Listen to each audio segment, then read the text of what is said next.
Coming up, another very special guest. He's the voice of USA Rugby and an overall grand fellow to boot. It's Mr. Will Hooley. How are things going as America lurches towards a home World Cups, and will we be ready? Stick around to find out. This is the Maul Street Journal.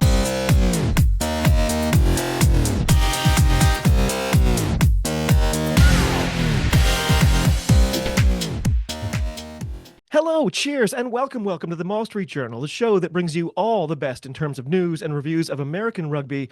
As you have no doubt deduced, we also like to bring you lovely bonus episodes. This time, I'm thrilled to announce frankly, a bit of a rugby legend. It's the one and only Mr. Will Hooley.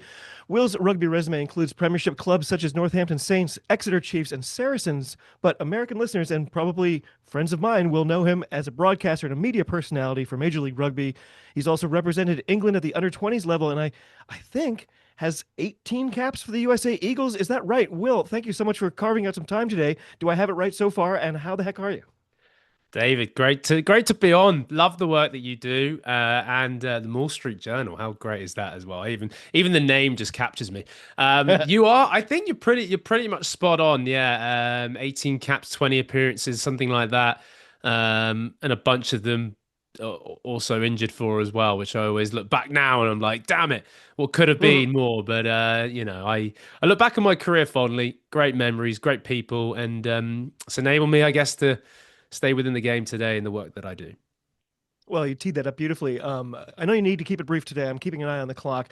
Last time we spoke, it was still sort of pretty early in your broadcasting career. I was asking if you were still tempted to, lace up the boots every now and then. But what about now? Do you find time to get in any playing?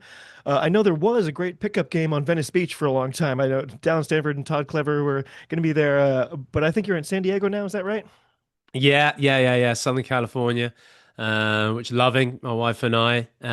No, I'll be honest. I have not picked up my boots to play again. I had my career. I also had my injuries, and as I mentioned already, I think a charity game or whatever. I'm probably very mindful of. I don't need another concussion. I don't need another operation, or I don't need another. I think my wife would look at me in a very shrewd way. But no, look, it's always sort of a carrot that dangles in front of you. Would you want to get back on the field? And if I'm honest, David, when I go watch these games live and being privileged to be part of some media work and whatever it might be, there's actually the question that surrounds me is like, why and how did I do that? Why did I play that game at the professional level? And it's barbaric. It's just collisions, but it's also wonderful. And my respect now is even more to the guys and girls that play it than ever before. I think when you step away and realize just how much of a difficult sport it is. Do you think it's much different now than when you were back, say, with the Saracens, for instance? People always talk, oh, the game's gone soft and all that. It hasn't changed that much from where I sit. What do you think? Look, I think it definitely has. I would say the game has definitely not gone soft. I think ruling and laws are coming to play, really actually around player welfare and protecting the players. I think you've particularly seen that, with the high tackle laws and rules and whatever you want to call it. But it's incredible to see how much a decade. I remember when being part of Northampton, we won the Premiership back in 2013, and actually like some of the rules or lack of laws that are in place there, the concussion protocol or whatever it might be, compared to what it is now, it has come on. And then you're also looking at the breed of the player at the moment, the hybrid that is of the back rower who can also play centre, and the centre can always also play back row. We've seen that with South Africa recently. I mean, the athletes are just freakish. I do believe, and I always kind of did, but even more so in this era, that I think rugby players genuinely are the best all-round athlete. Because, your NFL linemen, the big guys, the power, whatever, but then the durability, the fitness, the contact element, the tactical element, the awareness. I don't know. I'm obviously biased, but I think the rugby athlete, this day and age, is as good as it's been. Well, the way you didn't say him by name, but I immediately thought you're talking about Andre Esterhuizen for South Africa. Players like that, is he the wave of the future? I mean, he's no spring chicken either, but is that the way things are headed? I think so. I think when everyone wants to play with more ball in hand, play faster, defenses though are better. So, again, it's durability, it's athleticism of your play. Not don't get me wrong, rugby's still a game for all different shapes and sizes, but I think if you can be across the board and be, I just look at all these back rowers now who are so quick and almost quicker than the wingers in some respects. Yeah, I just think we're always evolving. The game's evolving, and so are the athletes. It's weird. I don't want to go off script here, but Rassi Erasmus, it seems like he's the only coach who's actively innovating like that. Like every weekend, something new is coming out. There's a new wrinkle from Rassi, and sometimes people get up in arms and say you're pushing the rules. That you should. This is disrespect for the game. Why aren't more coaches like that? It seems like that's the way you grow the game and expand your own team. I don't understand why we don't see more innovation. He is. He is a unicorn as a coach. I think. I think Rassi Erasmus. I've never been coached by him, or obviously know too much about him, but just the confidence that is instilled in that Springbok squad. Certainly currently at the moment, but over the last years, they can go and take that risk and go and try that thing out. I remember with Eddie Jones when he was with England, a buddy of mine, a former teammate, ex the Chiefs, Jack Noel. He was a winger. There was talk about looking at him at the back row and whatever it might be. You've got to have really good coaches though to implement that, and you've got to have the confidence. So clearly, that's where South Africa are. Just shows you how good they are, and they've got strength and depth anywhere, so they can just try things whenever. Well, I started the show by calling you the voice of USA Rugby. There's probably other hats you wear. I noticed in your email signature actually mentions it says you're technical director. Are you sort of transitioning into a less just straight pundit role and more into sort of production? Yeah, well, I think that the technical directors mean different things. I know what you mean by TD on production. Excuse me, but no, I think as I came into the business, technical director was more of a come in as a jack of all trades, master of none, and purely be around the various different parts of the business. And I think now I'm certainly streamlining a bit more towards sort of broadcast production, which has slowly been like a 2 year thing, and something which I'm really excited about. And not just playing a sort of face within rugby here in America. I'm certainly not the voice. I'm not the face. I know my part is to bring out the stories, bring out the best of our players and our sport in this country, and to help it grow. And yeah, I've always, maybe had that element of imposter syndrome around my accent, having a British accent, even though playing for the US and whatever it might be. But I also deeply care about the game here in this country for numerous reasons, not also, frankly, family reasons as well. But yeah, I'm trying to do my part both in front of the camera and behind the camera. And I think we talked off air, David. One of the big things I'd love to see as well is the conveyor belt then of the talent that's coming through off their playing careers, then maybe into the booth, into the media studio, and really creating a sort of pathway and an ecosystem. Because that's what we want to get to, right? Is having professional or certainly former professional rugby players talking about the great game here and their stories, as much as also going out into talent outside of the rugby ecosystem to bring that TV production knowledge into rugby in this country. So yeah, I'm planning a few things up my sleeve and busy in various different areas. So I think technical director is just, as I say, a big grey headline, which means a lot of different things. Well, you mentioned these other aspects that you're working on, and recently you finished a project that I know from what you've been saying about it online that you're really proud of. It was a really great piece, a really moving piece. I think it's probably part of a series called Off the Pitch. You did a feature with Dan and Candace Creel. Do you want to talk a little bit about that? Yeah, thank you. Yeah, it's I mean, look, the story really, the great thing about our game is we do have some unbelievable people involved. Men, women, players, coaches, staff, fans, whatever it might be. The people like yourself as well, the supporters. And Dan Creel, obviously brother of Jesse Creel. So the Creel name certainly known in the rugby world, but really the work that him and his wife Candice have done with children with cancer around the world, let alone obviously in the Pacific Northwest. Without giving too much away yet, the full features on USMLR YouTube, but also you would have seen clips drop promoting their charity Happy Bundles. And look, Dan's wife, Candice, got diagnosed with stage 3 breast cancer about 5 years ago, and an incredible story of a couple who, through adversity, came out the other side. And it just shows love, the ability that rugby has to touch the community and then giving back. And they decided that through a difficult time in their life, they wanted to put their energy into helping others, which is incredible. And that helping others is, children with cancer, which is a really touching subject. And I was just honestly, I'm on a mission across the league and here in the US to try and capture these stories, do it properly, sit down with them in their environments. And yeah, like the story kind of writes itself. So do go and check it Mm. out. Do go and check out Happy Bundles as well, which is the charity.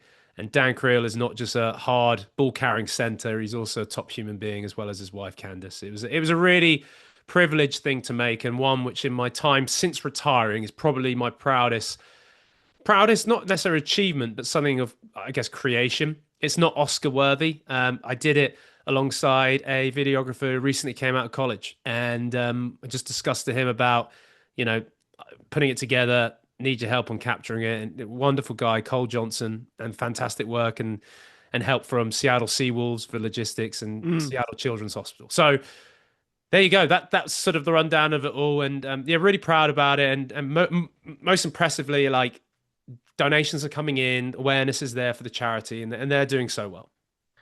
What it's grown into from this tiny little thing to what it's blown up into. And like you said, the story writes itself and is incredible and it's so compelling. But as you say, you also just did a great job. It's a great package. It's, as a production piece, it's beautiful. I'm not surprised. You're really proud of it. Thank you. Um, Speaking of how things are going, the MLR has had perhaps its most sort of, I don't want to say contentious, it's not been contentious, but um, up and down, worrisome offseason. The contraction rate was faster than I think, a lot of us anticipated. Having the also ran Houston team all of a sudden disappear from being in a final, crushing Utah. They were a staple. We're down to this kind of core six with only, I think Seattle's the only remaining original team. But I was just visiting with TK at Free Jacks HQ just this past week. You can feel the momentum. Maybe am I foolish to be really optimistic about how the season's going to go? Wow, look, where do we start? We'll start at the end thing that you just said. No, you're not foolish. The 2026 season is and will be upon us. The the off season.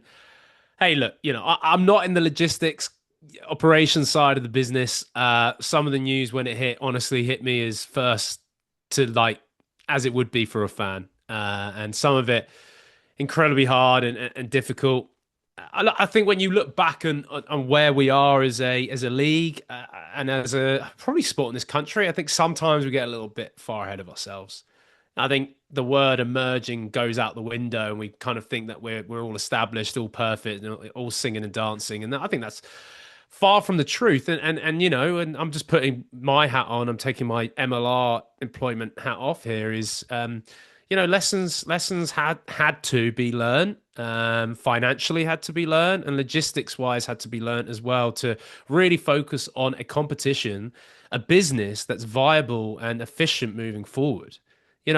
People obviously want to see, like, comparisons to other sports leagues around the world, rugby competitions around the world, let alone the sports leagues that we have here in the US. But I think sometimes, like, even if you look at those rugby competitions around the world, they're not making money. I'll tell you that for sure. And like, sometimes I just think there's the growing negative around, well, screw this, throw this out the water, this doesn't work. There's going to be aches and pains, and this has been a massive ache and pain in the off season. Credit to a lot of incredible people that are still here, and those owners that are still here with those teams. There is an absolute buy-in, which I've heard is fantastic to hear, and things are going to change, but change for the right reasons. I Mm. do believe that, and I think then what will be seen as like a reset year for 2026 will springboard into, do not be surprised that just because it's six at the moment, the addition of a seventh or eighth by 2027 already. But I think we then need to just be, mindful, like, do we need to go straight back to 12, teams in the league? Maybe not. and Mm. have really core groups, communities, the likes of your Quincy in New England. Those are the packages you want. So look, it's been tough, and I just think there's the elephant in the room. There's no point being brilliant and positive about it. Like, no, it's not the situation that the MLR would have wanted to be in, or rugby in Sure. this country. And I feel for players, staff, you name it, who've been affected. But I am also a believer, certainly on certain things that I'm involved with, that until you actually kind of hit not rock bottom, but a point where you do need to change, Mm. that is only when actually you start moving in a direction that is better than the direction we were probably moving in off the field. And then some agreements and disagreements at higher levels, get ironed out. So I don't know if I kind of waffled an answer there. I'm pretty good at just waffling answers in general without getting too technical I into see. it. But I think You're there you're is. angling to become a senator one of these days. Well, no, God, yeah, I want to stay out of politics for the life of me. But it is just, yeah, it's something which I think finally we're in a stage of going forward. Some great things, projects, ideas to come out of it, and we'll have a 2026 season. And I know that rugby will kick off and play whenever that is. Schedule, I believe, is soon to drop, and we put the past behind us. We look to the future. Well, optimists like myself have been, I remember the year the Gilgroni stuff kind of blew up. Since then, lots of people like myself have been pointing and saying, "Well, yeah, but look at Major League Soccer. Look at the MLS. Shrink, contract, grow, contract, grow, contract. It seems similar. Do you kind of think that MLR are on a similar path where we're weeding out the maybes and we're going to end up with a core stronger thing that's going to have longevity?" Yeah. I mean, literally, yes. And again, I can't go into loads of details about like why that team folded as well is kind of a word that I don't always like using, because in certain aspects of some of those teams that just like have stepped away, it's stepped away rather than folded. And again, not to mention names or teams, but yeah, like we've got to all be in the same drive of wanting the same thing. I think with what we have left, or the owners and the teams we have left, we have to go after better production, better sponsors, or the sponsors that we do have, keep them really on board with the vision. So yeah, look, we've all got lots of work to do, and I think, as someone said to me, like, it's a startup business at the end of the day, and startup Yeah. businesses come with real highs and real lows. But the reward is there. I think we all know how great this game is and can be in this country. Um, it's a great transition. You and I, as we already said, we're both in Chicago for that match. A lot of criticism after that match about the state of the production, about the broadcast itself. Being in the stands, I wasn't really aware of that. And it's funny too, because like you said some things that were, less than glowing about the actual broadcast and how the day went at Soldiers Field there. Other people I know all listed very similar sort of issues they had. It's funny, and because a couple days after I was reading those things and I was thinking, yeah, they're absolutely 100% correct. But I didn't feel that at the time. It felt I was really enthusiastic at the time, maybe because it was 60 plus thousand rugby fans, which was a new thing for me. But do you think that Ireland versus New Zealand game was kind of a backward step for American rugby? It's a great question, David. But I also want to catch both you and I, maybe not so much yourself, because you are very much an optimistic, but also myself, when I think rugby fans, and I love everyone out there, and I'm one of them, like, we're almost our worst enemy. Again, it goes back to my point about how we think we're probably something big and grander than we are at the moment. And I mean that Mm. not just at the MLR level, I mean that at kind of all level. I actually didn't make comment on the production because I was there watching it live. I didn't see too much of the production. And also because I know some of the difficulties and challenges, which, again, the average person, I mean public, won't know, and they're probably looking at decision making and being like, "Why?" And you're like, "If you knew the ins and outs and the policies and whatever, then you probably still wouldn't understand."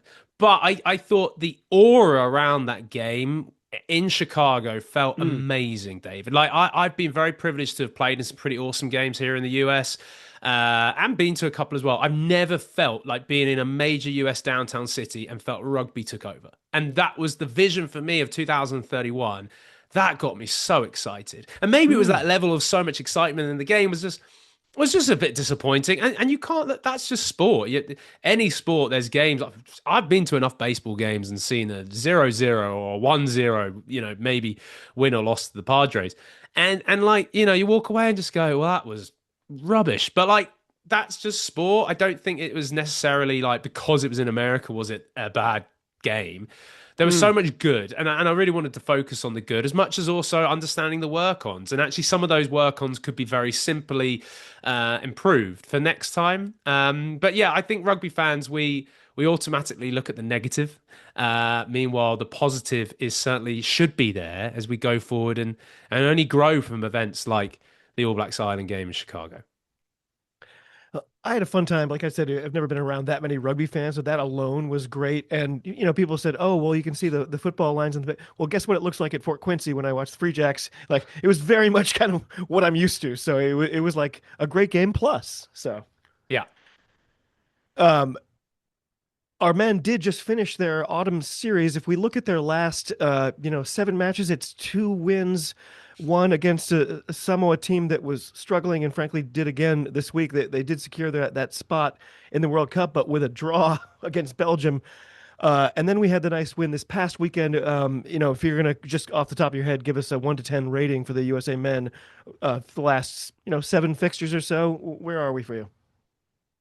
Oh boy, put me on the spot there. I really try and be an optimist and a positive. Again, I feel that's my job and role. There's no point being negative about USA Rugby. Don't flog a dead horse at times. You know what I mean? Yeah. And I know how much hard work and challenges that both players, staff, whatever, operate under. Look, and I heard as well, speaking to people in the camp, that Scott was very open and honest about this year, and as much as qualifying for the World Cup, that automatically puts it above a 5 out of 10, in my opinion. Because Yep. if we're looking at that alone, that was number one of all things. And I, for one, was terrified if we ended up going to Dubai for that repechage tournament and. Yeah, Samoa got it done, but my word, Belgium will kick themselves Yeah. potentially. I Wow. did watch their game, but so I would say it's probably anywhere between a 5 to a 6 because the reason of not putting it in the higher land. Sorry, someone's at the door. It's the commissioner.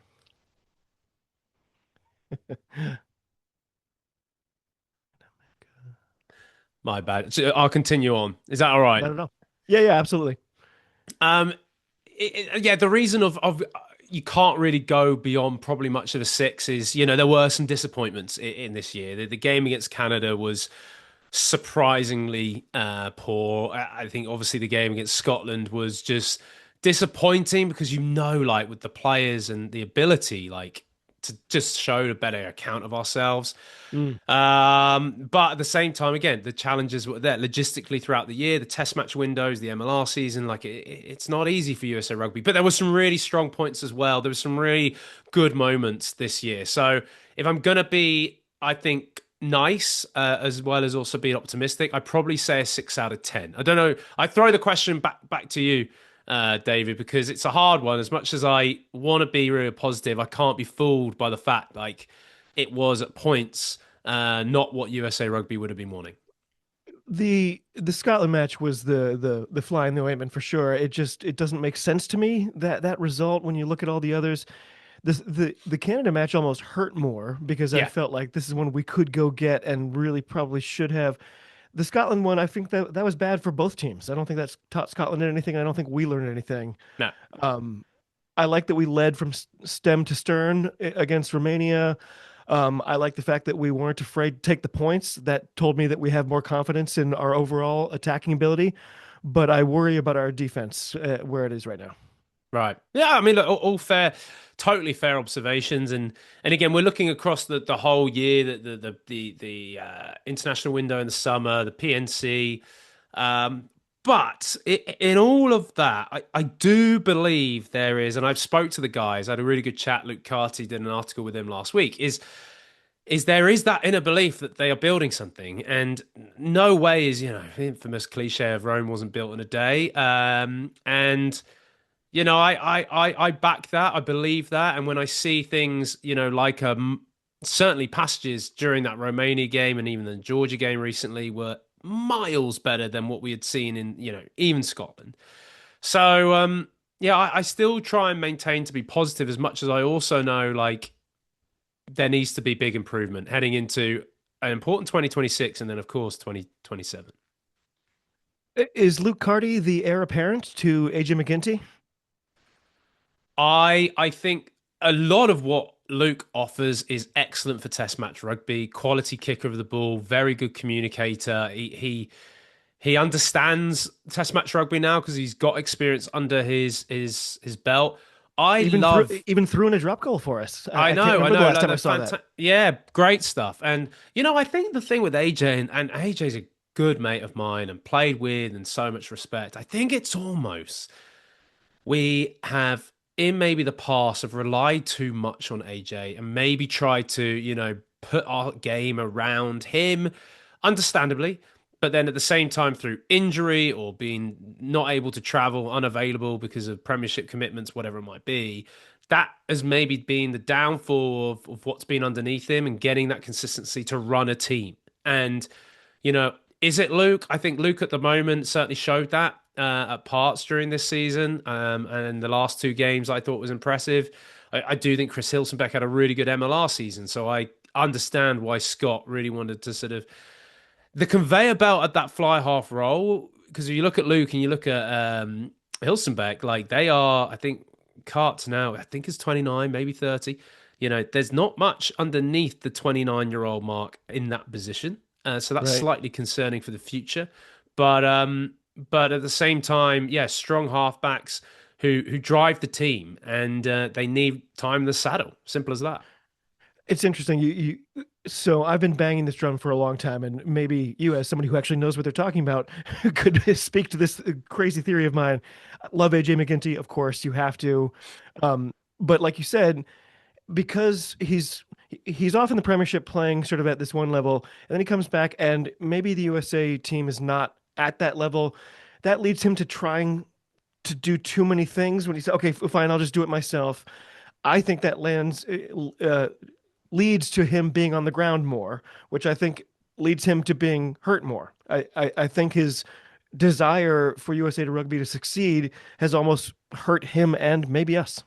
Am I crazy? I think no, I think that is a very fair comment. And knowing AJ like I do, like he loves and cares so deeply about USA rugby. Like that, I can assure you.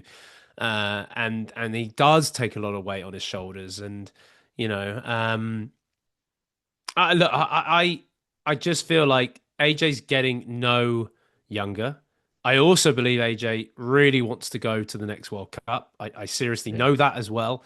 And I still believe he can absolutely play a very, very valuable role. But you are right in terms of just unfortunately in the US colours, it's the consistency of seeing McGinty in the 10 jersey.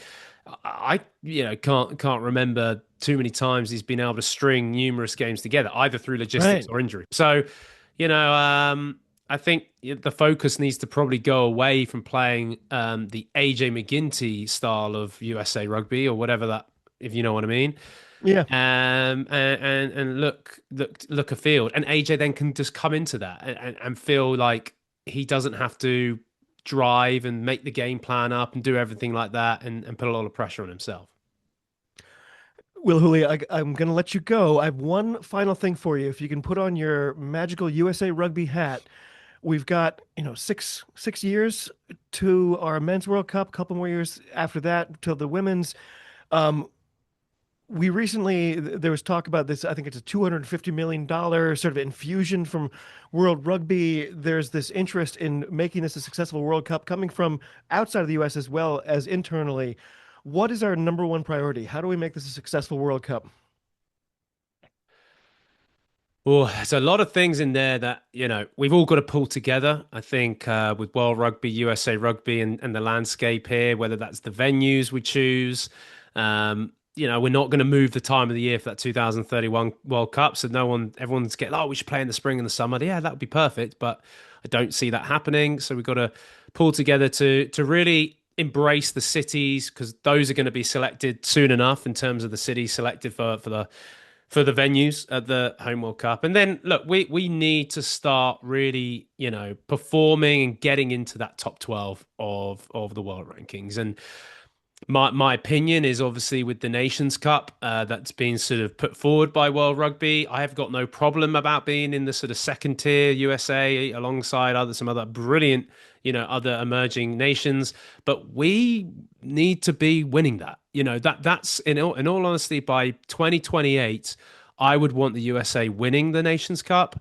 With the ability to actually say and be promoted in 2030 into the championship. Again, I'm talking about this competition, that tier system that Yeah. World Rugby are trying to do.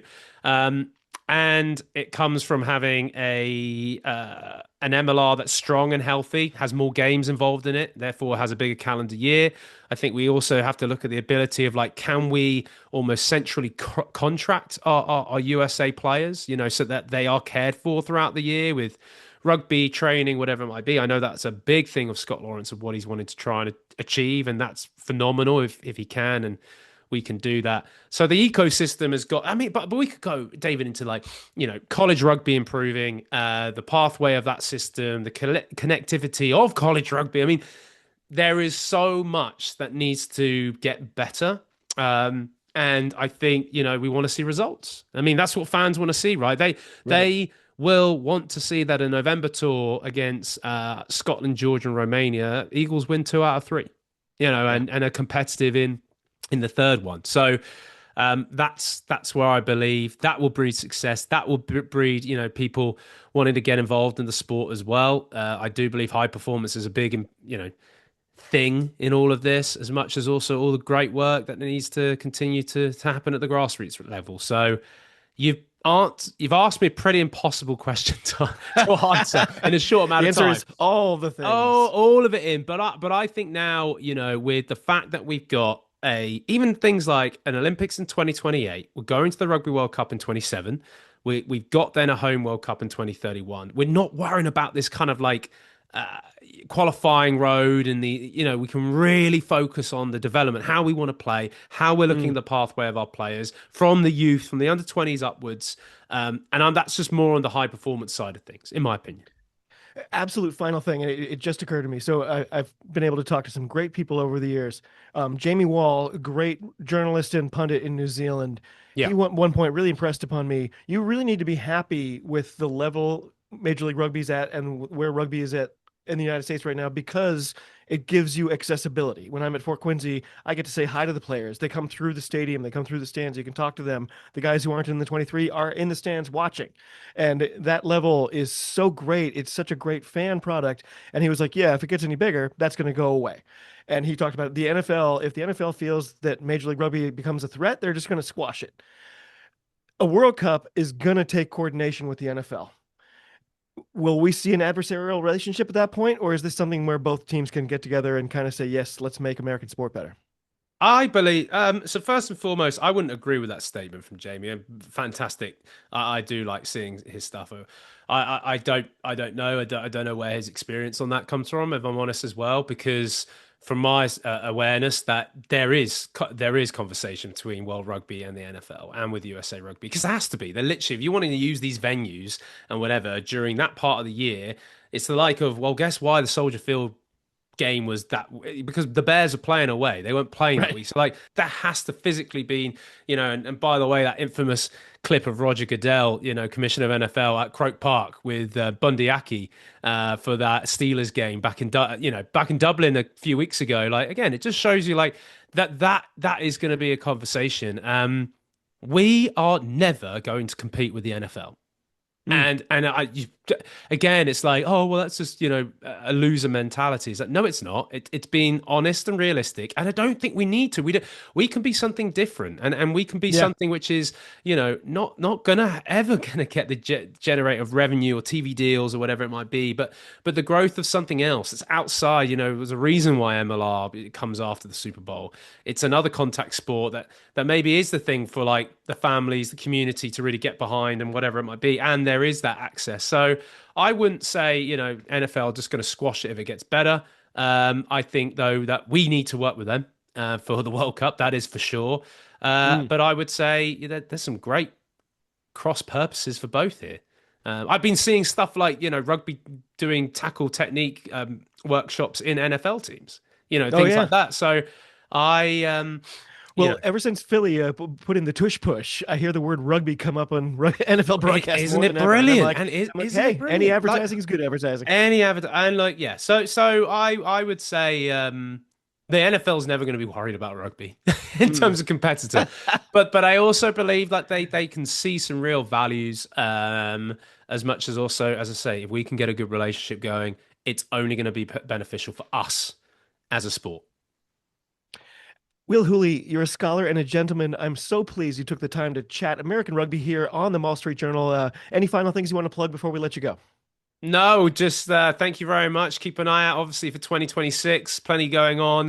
You might have seen as well, there's certainly a new production product as well with ESPN, Sunday Night I Rugby. did this Sunday Night That, Rugby. yeah, Yeah. that's something which is certainly in the very early stages, but been planned on and creation that I am at the forefront of and really wanting to hopefully bring something different, bring something that sports fans, not just rugby, will also want to enjoy as well. But almost, I can't believe it's the end of the year already, I know. 2025, or certainly getting towards the end.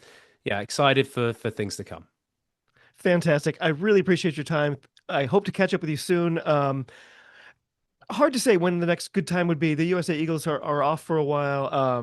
There's women's stuff coming up. In any event, let's stay in touch. I would love to catch up with you more. And this has been a fantastic time. I really appreciate it. We'll catch you soon. Thank you for being on the Mall Street Journal. Peace, my friend. Thanks, David.